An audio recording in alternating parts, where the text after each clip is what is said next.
Hi traders, and welcome to the Technical Analysis Market Watch on Friday the 23rd of December. So I've seen some really good technical analysis setups play out this week. The levels that we talked about last week certainly held up and gave us some good targets to aim for. So we'll jump straight into the analysis and see if we can identify any trades for today or early into next week. So I'll start out here with the Aussie USD. You can see we've had a lot of action this week. Look, all of the bodies are very close to the level of around the 66 cent mark. So 66.80 is the level where most of the bodies actually opened and closed. You can see very small bodies, but big wicks. So we've certainly seen the volatility this week, and it has hovered in the range that we were discussing. So realistically, from a scalping standpoint, it looks quite ugly. But if you go to the smaller time frames, you'll really be able to isolate some of these trades. We'll auto check that up, and you can see that the higher high, higher low sequences were playing out to the levels, and they were sustained moves. So you were certainly able to get in on some of these trades, but obviously you needed to be at that level when they were actually, especially on a 15-minute chart. You can see we had a series of higher highs and higher lows, and same deal on the way down. So you were able to get involved, but it was stuck within a range. So even though it looks a little bit wicky on a daily chart, there were actually scalping opportunities in between. Now, it's no secret that this level is obviously a very strong level. We can see that we've got very strong support right through here, and we knew that we had divergence at the top end with the 200 moving average bearing down on it and MACD divergence as well. So, you know, the role reversal zone certainly held up and did its thing, but yeah, this week has proven to be a very strange sort of week in the sense that it's done a lot of movement, but actually ended up in effectively the same place. Until it does break this zone, though, it's not really going to give us an indication of the next trend. So the only way we can really play this is actually wait for a break of this level at around the 66.30 mark, because realistically, until we get a daily close below there, all we're doing is actually playing the volatility game and hovering inside that range. So if we get a daily close below 66.30, we can start targeting that lower range at around that 65.30, which is 100 pips from there, of course. Pretty good trading in that point because there isn't a lot in between. You can see that although there is a little bit of movement, nothing really is going to stop it from getting there short of the 50 moving average. But I think a bit of momentum, and especially after a week of consolidation, that's not really going to hold very strong. I think that we'll find ourselves down here pretty quickly if we get a daily close at around or just below that 66.30 level. So certainly one to watch. On the way up, though, we wouldn't be looking for long opportunities until we actually get a daily close above the 20 moving average. So until we're actually closed above the 67.5 cent mark, we're not really going to be doing anything from a long perspective. And if it does get up there, which it certainly can, the next move up is going to be the 68.50 mark here. So we can see the previous highs are going to be our next target.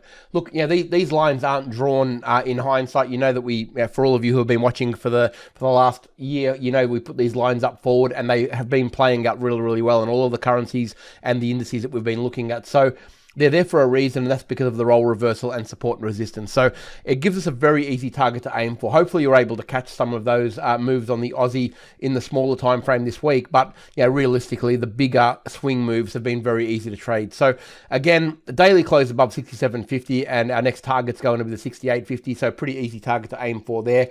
But a daily close below the 66.30 mark, and then we start to look down at the 65.30, which is next serious level of support. Okay, so pretty straightforward trading on the Aussie. All right, we'll move over to the US dollar CAD now. This one's been an interesting one as well. Look, it looks like it's starting to get a little bit tired from the standpoint of making new highs. It was trading up. You can see we've got a series of higher highs and higher lows. So we've got all of the lightning bolts that we actually are always looking for. But the last one only just made a new high. And as you can see, we've seen a little bit of weakness this week. Came down and touched the 20 moving average, which is pretty standard. They've bounced off that. So from a scalping standpoint, it's been pretty good. You've been able to get a reasonable move down and also a little bit of a bounce up off that 20 moving average. And this is why it's really important to do multiple time frame analysis, because when you look at it on a daily chart, you can see very clearly that we've got a 20 moving average there. Now, if you were to actually highlight that level, okay, and look at that and say, all right, this is our level, and then we take it back to a 1 hour chart, for instance. Once it hit that, you can see the very clear bounce off it. And if you go down to an even smaller time frame and actually want to scalp it off there, you can see that the 15-minute actually was reacting. It bounced off there, made the high, and then off it went. Okay, so realistically, you wouldn't have known this level was here unless you were actually looking at the daily first. So you wouldn't have known that this was a 20 moving average daily on the daily time frame if you didn't actually look at the daily chart. So that's why it's really handy to actually mark up those levels on the bigger time frames, because they're significant levels, and once you have them, you can go to the smaller time frames and actually check them out. So really, really important, but pretty good trading on the CAD as well. Hopefully you're able to catch a bit of that move, because yeah, you could see the weakness was there. As you can see, we started to roll over a little bit here. And, MACD, although we didn't have a lot of divergence, you can see it's starting to weaken. And is that going to be a double top? Well, only time will tell. But realistically, it's got a bit of work to do. The way we play this now, it needs to close above 137 in order to start looking for the long opportunities again. This level here is fairly strong. If we get a close above there, we can start to target the previous highs at around that 138.50. That's probably the next real target to go for. If we get a close below the 20 moving average and of course this support zone, that's when we're going to start targeting the next move down, which is around this level here at around that 134.50. So both ways are reasonable. I'm not really fussed either way on this one because I think it's starting to level out a little bit, even though it is in an uptrend at the moment. It needs to do a little bit of work to make a downtrend play out. But if it does, happy to get involved because there are reasonable levels on the way down as well. The ultimate level being the 132.20 area, which is this roll reversal zone there. Very important touches there. Resistance at this point here, support here. So very, very important zones. But for me, if we get a close above 137, even if it's a 137.50, which is probably my ideal to clear all this area here, then it's a pretty easy 150 pip trade up. But if we get a daily close that is below the 20 moving average and this level here, we can start to target in the first instance of 135.20. But if that level doesn't hold, the next serious level is 132.50, which is a pretty reasonable move down. Okay, so good trading on the CAD. All right, US dollar yen. This one here hit the zone that we were looking at. We did say the 131 was going to be the target. A very, very important roll reversal zone. You can see very strong resistance over here and support there. Big reaction off it. So it was always going to prove a level of resistance or support on the other hand if you were actually coming down. If it did, because you can see the resistance was very strong here. Again, this is a daily chart, so it's a no-nonsense chart. Yeah, the 20 moving average held it, and when the 20 moving average is holding down and bearing down on price, quite often you do see a reaction like this. It would have been a little bit of a difficult one to actually get involved in if you weren't looking at the smaller time frames. On a daily standpoint, it was hard, but you get all of the signs that you're looking for. The 20 moving average is holding it at bay and has done for a long time. You can see that, but the logical target was going to be the 131, and as you can see, it hit it and reacted off it. Look what it does from here.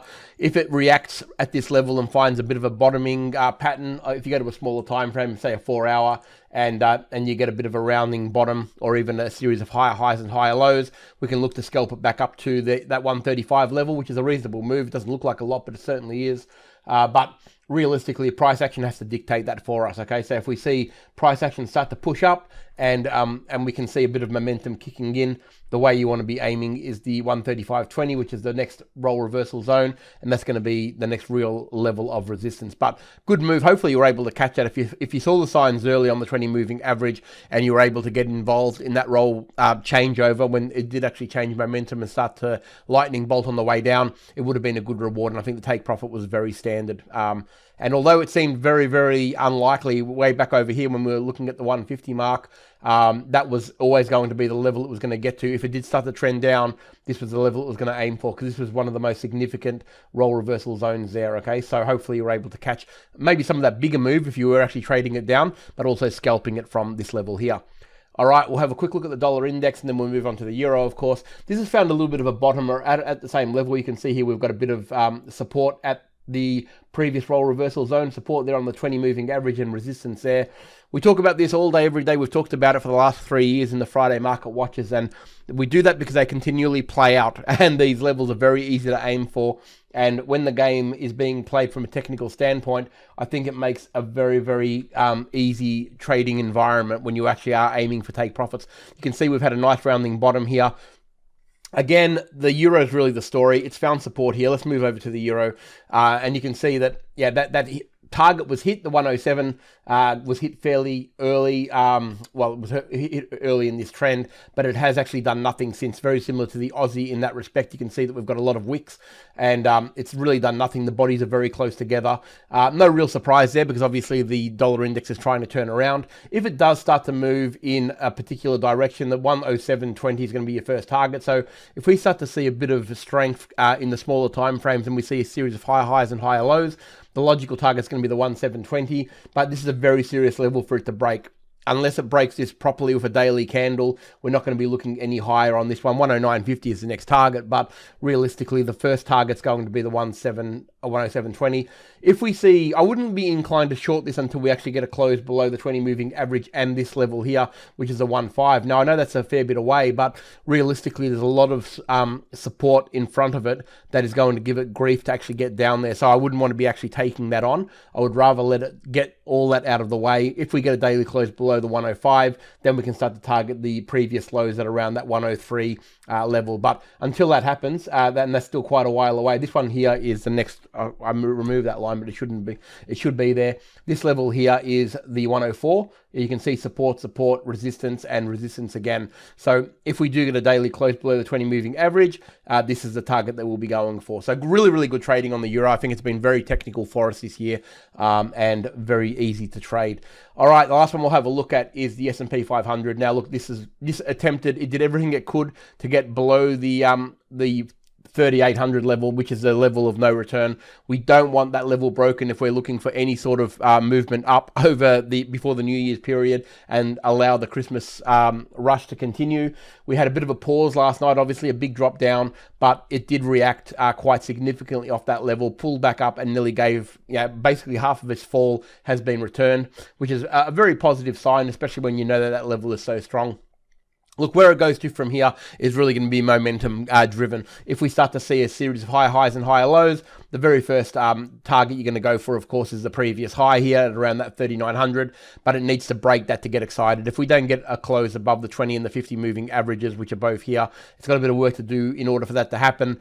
Then we're not really going to get excited about a move up. I think that, potentially, we're a little bit too close to Christmas to be calling it a Christmas rush now. We'll call it a Christmas pause. But, it doesn't mean that we're not going to get a reasonable move up to leading into New Year to get back up here, but it's got a lot of work to do. For my mind, I think it's probably going to hover in this range. I think this is the trading range for now, between the 3,800 and 3,900, probably scalping opportunities. But just be very, very mindful that we're going into a very low volume time of the year. The next 2 weeks are going to be very, very quiet in terms of volume, so it's going to be mainly retail trading, not big institutional trading, and that's going to mean a lot of whipsawing action. Okay, so just be very, very mindful of that when you are trading these smaller moves, because you are going to be whipsawed a little bit. But just play the ranges, and I think that's generally the best. Sometimes they can be a little bit exaggerated, the moves, but realistically, you want to try and play the ranges and keep them as tight as possible until we see some momentum. But until we get a daily close above the 20 moving average, which is above the 3,920 here, which that'll be there by the time it actually gets up there, we're not really going to be interested in going long. So we really need to break above that level to start looking at that 4,100 as the next logical target. But again, a close below 3,800, if we do actually continue down and we get a daily close below the 3,800, I think that the weakness could set in even in a low volume environment, and we could possibly see it back down at the 3,700s or 3,650s pretty quickly. And in a low volume environment, sometimes you might be surprised at how much it can move once it gets a little bit of momentum in its favor. So be very mindful of that. If we get a close below the 3,800, you can start to probably target these levels with some sort of confidence when the momentum actually kicks in, even though the volume is low. So that brings us to a close for 2022. This is the last Friday wrap we're going to do for the year. We'll be back in 2 weeks' time with obviously the start of January, and we'll see some trends hopefully start to get established by then. We've got 2 weeks of trading in between. I hope you've had an awesome year's trading and an awesome week's trading, of course. I thank you so much for your attendance. We thank Pepperstone for actually bringing these to us. It's been a pleasure bringing them to you. Hopefully it's been a profitable year for you. Have a great Christmas and New Year, and I look forward to seeing you early in the new year. Thanks very much, everyone.